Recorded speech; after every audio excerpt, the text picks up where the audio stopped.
سب سے پہلے تو آپ یہ ویڈیو دیکھیں۔ روزہ اقدس کے اندر ایک کبوتر چلا گیا، دھیان سے سنیے، اور وہاں اس کی جان جو ہے وہ نکل گئی۔ اب اس کبوتر کو نکالنا تھا۔ اب وہاں کے مدینہ شریف کے مفتیان اور علماء سے مسئلہ پوچھا گیا کہ اس کبوتر کو کیسے نکالا جائے، اندر کیسے آدمی کو بھیجا جائے۔ تو علماء کرام نے یہ مسئلہ بتایا کہ جو شخص گناہوں سے پاک ہو، کہ اس کی زندگی میں کوئی گناہ نہ ہو، وہ روزہ اقدس کے اندر جائے اور اس کبوتر کو باہر نکالے۔ کہ انتظامیہ نے پھر کہا کہ کوئی 4-5 سال کا بچہ ڈھونڈتے ہیں جو نیک فیملی کا ہو۔ تو وہاں مدینہ منورہ کا ہی ایک خاندان کو جو ہے وہ چنا گیا، پھر روزہ اقدس کے اندر داخل کیے گئے۔ جب وہ بچہ کبوتر لے کے باہر نکلا، اس نے آ کے چیخ کر 3 مرتبہ کہا واللہ رسول اللہ حی، لوگو اللہ کی قسم ہے روزہ اقدس کے اندر میں حضور کو زندہ دیکھ آ رہا ہوں۔ پہلی چیز، نبی پاک صلی اللہ علیہ وآلہ وسلم تو سب کے نبی ہیں نا، گناہگار کے بھی، بہت گناہگار کے بھی، نیک کے بھی۔ تو انہوں نے روزہ اقدس کے اندر بھیجنے کے لیے کسی کم سن بچے کو اور نیک خاندان میں سے کسی بچے ہی کو کیوں چنا کبوتر پکڑنے کے لیے؟ پہلی چیز۔ دوسری چیز، انہوں نے نیک بچہ اور نیک خاندان اور اس نے پھر اللہ کی قسم اٹھائی، یہ تمام باتیں اس وجہ سے کی ہیں تاکہ آپ اس بچے کی بات پر ایمان رکھیں کہ جو بچہ نیک خاندان کا ہے، کبھی کوئی گناہ نہیں کیا، تو وہ جھوٹ نہیں بول سکتا، اس نے جو بولا ہوگا سچ بولا ہوگا۔ تو آپ اس چیز پہ ایمان رکھیں۔ جتنے بھی اس دنیا کے اندر لوگ موجود ہیں جو بھی فرقے واریت میں پڑے ہیں، وہ اب آج اس چیز پہ ایمان رکھیں کہ رسول پاک صلی اللہ علیہ وآلہ وسلم اس دنیا سے رخصت ہو جانے کے بعد، اس دنیا سے چلے جانے کے بعد، ایک اور ٹائم ڈائمینشن میں چلے جانے کے بعد، ان کے جسم کی تدفین کے بعد بھی دنیا کے اندر موجود ہیں، اپنے روزے کے اندر موجود ہیں۔ بابے تے شاہی کوئی نہیں، لے لو بابے اپنے آنکھ جھپکنے سے پہلے تک تے بلکیس آ گیا۔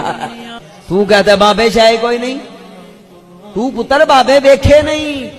اور میں آپ کو صحیح بتاؤں ایک بات، جے آصف بن برقیہ دا واقعہ قرآن سے نہ ہوندا کہ آنکھ جھپکنے سے پہلے تک تے بلکیس آ گیا، جو منظر بنتا جا رہا ہے نا، علماء سے، اولیاء سے لوگوں کو بدزن کرنے کا جو ماحول کریٹ کیا جا رہا ہے، انہوں نے اندھی بھی میمز بنا دینی سی۔ اس پر بھی ہنسی والے جناب ایموجی لگے ہونے تھے، آنکھ جھپکنے سے پہلے تک تے بلکیس آ گیا۔ او بے وقوف آدمی، قرآن کہہ رہا آ گیا، اس لیے تو بولتا نہیں اس پر کوئی، کیونکہ پتہ ہے قرآن میں باقی ہر باتیں جی کہانیاں بنائی ہوئی ہیں۔ بغلول مفتی صاحب، جو چیز قرآن کے اندر لکھی ہوئی ہے، جو اللہ تعالیٰ نے قرآن مجید میں خود نصب فرمائی ہے، اس چیز کا مذاق، مطلب آپ بے وقوف ہیں، آپ کو اتنی عقل نہیں ہے کہ ہم مشرک لوگ ہیں، یہودی لوگ ہیں جو قرآن کی چیز کا مذاق اڑائیں گے۔ مذاق تو تم لوگ اڑاتے ہو۔ اللہ تعالیٰ فرما رہے قرآن میں غیر اللہ سے مدد نہیں مانگنی، کس نے قرآن کا مذاق اڑایا ہے؟ اور یہ تو ہوا کیا، قرآن مجید میں لکھا ہے، اس پر ہمارا ایمان ہے۔ تمہاری جو غوث کتب ابدال لوٹے میں بجلیاں قید 12 سال پرانی بناتے ہیں زندہ، اور جب کوئی پیر عبد القادر جیلانی کا کوئی مرید فوت ہو جاتا ہے تو آج بھی یہ بات تمہارے یہ مدنی چینل والے یہ جو سفید گھوڑے ہیں، یہ بھی آج بولتے ہیں کہ وہ عبد القادر جیلانی اب بھی آتے ہیں، بندے کو اٹھاتے ہیں، اپنے مرید کو، اس کو توبہ کرواتے ہیں، پھر دوبارہ اس کو موت دیتے ہیں۔ یہ کیا ہے؟ یہ چیزیں قرآن میں لکھی ہوئی ہے، قرآن کا حصہ ہے، یہ حدیثوں کا حصہ ہے، اس پر ایمان کیوں رکھے؟ بغلول بات نہ کیا کرو، جو تمہارے بزرگوں کی اور الیاس قادر کی اور یہ جتنے لوگوں کی کرامتیں ہیں، ان کو قرآن سے ثابت کرو کہ ہاں بھائی قرآن میں ذکر ہے ان کی کرامتوں کا، یہ کر سکتے ہیں جادوگر کے بچے۔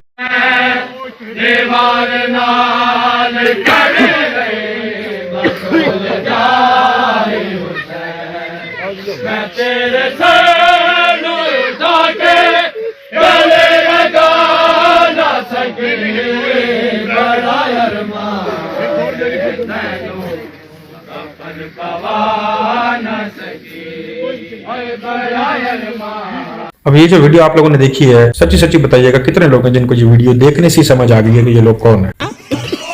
اب اہل تشیع کے عالموں سے، ذاکروں سے کوئی پوچھے نا کہ یار یہ نبی کا دین تھا، نبی کے گھرانے کا یہی رواج تھا، یہی دین تھا، یہ دین اسلام ہے، تو پھر وہ کہیں گے نہیں ان کو تو ہم جانتے نہیں ہیں، یہ تو ہمارے بیچ میں سے ہے ہی نہیں، یہ پتہ نہیں کوئی اور لوگ ہیں، تو مسلمان ہی نہیں لگتے ہمیں، اہل تشیع تو ایسے نہیں ہوتے۔ تو بھائی یہ آپ ہی کے گروہ کے لوگ ہیں، آپ کے اندر کے لوگ ہیں۔ کچھ لوگ کہتے ہیں کہ قبر والے کچھ نہیں کر سکتے، جاگ رہے ہو؟